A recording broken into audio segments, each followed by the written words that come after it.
بسم اللہ الرحمن الرحیم۔ سیٹھانی جی نے جب یہ المناک حادثہ سنا تو چھاتی پیٹ لی۔ المناک، غمناک، چھاتی پیٹنا، ماتم کرنا، سینہ کوبی کرنا۔ پہلے تو خوب روئیں، تب الگو چودھری کو گالیاں دینے لگی۔ اچھا کون سا حادثہ بیٹا اس نے سنا تھا؟ کہ بیل جو ہے نا وہ مر گیا ہے، پیسے چوری ہو گئے ہیں، تیل کے کلستر بھی چوری ہو گئے ہیں۔ تو جب اس نے یہ بات سنی تو اس نے کیا کیا؟ چھاتی پیٹنا شروع کر دی، رونا، پھر الگو چودھری کو گالیاں دی۔ حفظ ما تقدم کی سوچی، کیا کہا؟ نگوڑے نے ایسا منحوس بیل دیا کہ سارے جنم کی کمائی لٹ گئی۔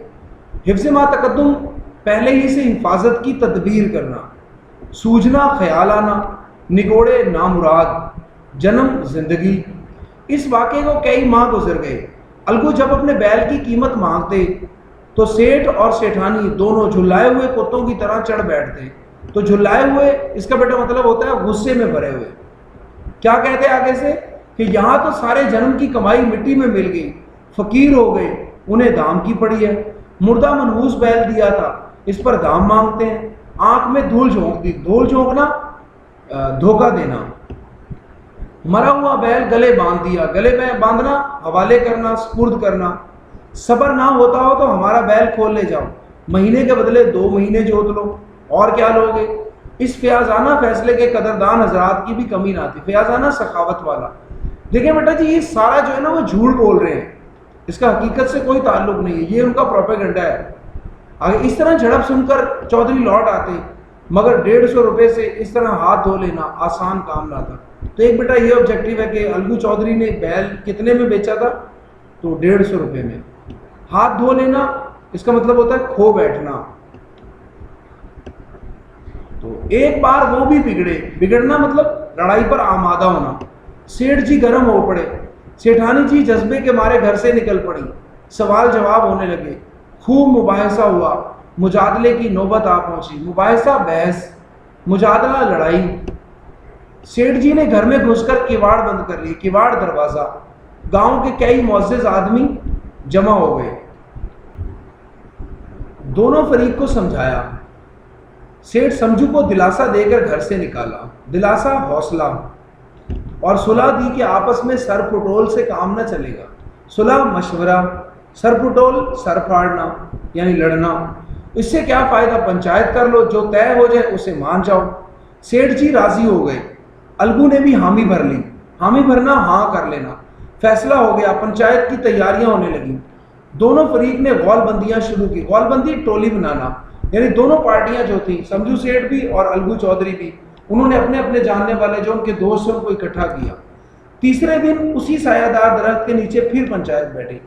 تو تیسرا دن اس لڑائی، جو یہ اوپر لڑائی ہوئی تھی نا، اس کے تیسرے دن تو اسی سایہ دار درخت، یہ وہی درخت ہے جس کے نیچے خالہ اور شیخ جمن کی پنچایت بیٹھی تھی۔ رامدن مصر نے کہا، رامدن مصر یعنی کہ یہ جو دوسری پنچایت ہے، اس میں گفتگو کا آغاز کس نے کیا؟ رامدن مصر نے۔ تو کیا کہا اس نے کہ اب کیوں دیر کی جائے، بولو چودھری، کن کن آدمیوں کو پنچ بدتے ہو؟ بدنا مقرر کرنا۔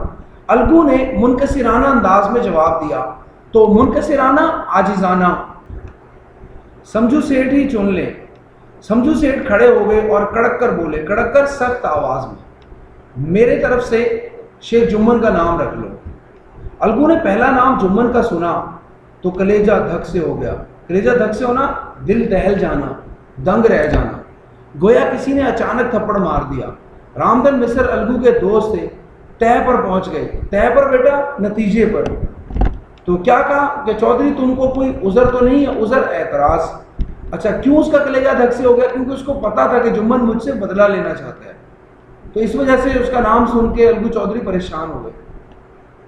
تو چودھری نے مایوسانہ انداز سے جواب دیا، مایوسانہ مایوسی والا، نہیں مجھے کوئی عذر نہیں ہے۔ اس کے بعد 4 نام تجویز کیے گئے۔ تجویز کرنا، مقرر کرنا۔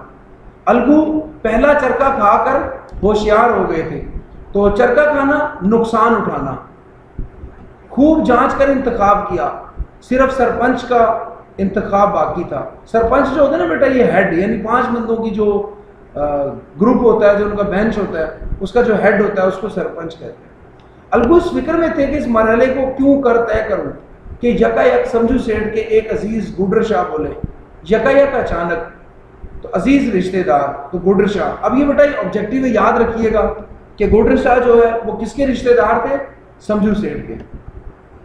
تو گڈر شاہ نے کیا کہا کہ سمجھو بھائی سرپنچ کسے بناتے ہو؟ سمجھو سیٹھ کھڑے ہو گئے اور اکڑ کر بولے شیخ جمن کو.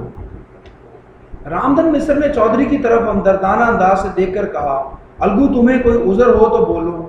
الگو نے قسمت ٹھونک لی. قسمت ٹھونک لی یعنی اس نے کہا کہ بس بھئی اب جو ہے نا مجھے کچھ نہیں ملنے والا. حسرت ناک لہجے میں بولے, حسرت ناک حسرت سے بھرا ہوا, افسوس ناک کہ نہیں مجھے کوئی عذر نہیں ہے. شیخ جمن کو بھی اپنی عظیم الشان ذمہ داری کا احساس ہوا. عظیم الشان بڑی شان والی. اس نے سوچا میں اس وقت انصاف کی اونچی مسند پر بیٹھا ہوں. مسند تکیہ لگا کر بیٹھنے کی جگہ, تو مراد کرسی. میری آواز اس وقت حکم خدا ہے. حکم خدا خدا کا حکم, اور خدا کے حکم میں میری نیت کو مطلق دخل نہ ہونا چاہیے. مطلق بالکل. حق اور راستی سے جو بھر ٹلنا بھی مجھے دنیا اور دین ہی میں سیاہ بنا دے گا. راستی سچائی, جو بھر ٹلنا, جو برابر ادھر ادھر ہونا, سیاہ بنا دے گا, برباد کر دے گا. پنچایت شروع ہوئی. فریقین نے اپنے حالات بیان کیے. جرا ہوئی, شہادتیں گزری. فریقین کے مددگاروں نے بہت کھینچتان کی. جمن نے بہت غور سے سنا اور تب فیصلہ سنایا. یہ بیٹا جی اس کا فیصلہ ہے. تو یہ جو لفظ ہے نا جرا, یہ میں پہلے بتا چکا ہوں آپ کو. الگو چودھری اور سمجھو سیٹھ پنچوں نے تمہارے معاملے پر غور کیا ہے. سمجھو کو بیل کی پوری قیمت دینا واجب ہے. واجب لازم ہے, ضروری ہے. جس وقت بیل ان کے گھر آیا اس کو کوئی بیماری نہ تھی. اگر قیمت اسی وقت دی گئی ہوتی تو آج سمجھو اسے واپس لینے کا ہرگز تقاضا نہ کرتے. رامدن مصر نے کہا قیمت کے علاوہ ان سے تاوان بھی لیا جائے. تاوان جرمانہ. سمجھو نے بیل کو دوڑا کر مار ڈالا. جمن نے کہا اس کا اصل معاملے سے کوئی تعلق نہیں. گڈر شاہ نے کہا سمجھو کے ساتھ کچھ رعایت ہونی چاہیے. رعایت, چھوٹ, کمی. ان کا بہت نقصان ہوا ہے اور اپنے کیے کی سزا مل گئی ہے. تو بیٹا اب یاد رکھنا, تاوان کا مشورہ کس نے دیا؟ رامدن مصر نے. اور چھوٹ کی رائے کس نے دی؟ گڈر شاہ نے. جمن بولا اس کا بھی اصل معاملے سے کوئی تعلق نہیں. یہ الگو چودھری کی بھل منسی پر منحصر ہے. بھل منسی شرافت, منحصر انحصار کرنا. یہ فیصلہ سنتے ہی الگو چودھری پھولے نہ سمائے. پھولے نہ سمانا یہ محاورہ, اس کا مطلب ہوتا ہے بہت خوش ہونا. 1 گھنٹے کے بعد جمن شیخ الگو کے پاس آئے اور ان کے گلے لپٹ کر بولے بھیا جب سے تم نے میری پنچایت کی ہے میں دل سے تمہارا دشمن تھا, مگر آج مجھے معلوم ہوا کہ پنچایت کی مسند پر بیٹھ کر نہ کوئی کسی کا دوست ہوتا ہے اور نہ دشمن. انصاف کے سوا اور اسے کچھ نہیں سوچتا. تو بیٹا یہ یاد رکھیے گا کہ پنچایت کی کتنی دیر بعد جمن الگو سے ملنے آئے؟ 1 گھنٹے کے بعد. تو سوجنا دکھائی دینا. الگو رونے لگے, دل صاف ہو گئے. دوستی کا مرجھایا ہوا درخت پھر سے ہرا ہو گیا, ہرا سبز. اب وہ چالوں کی زمین پر نہیں, حق اور انصاف کی زمین پر کھڑا تھا. چالوں, سازشوں,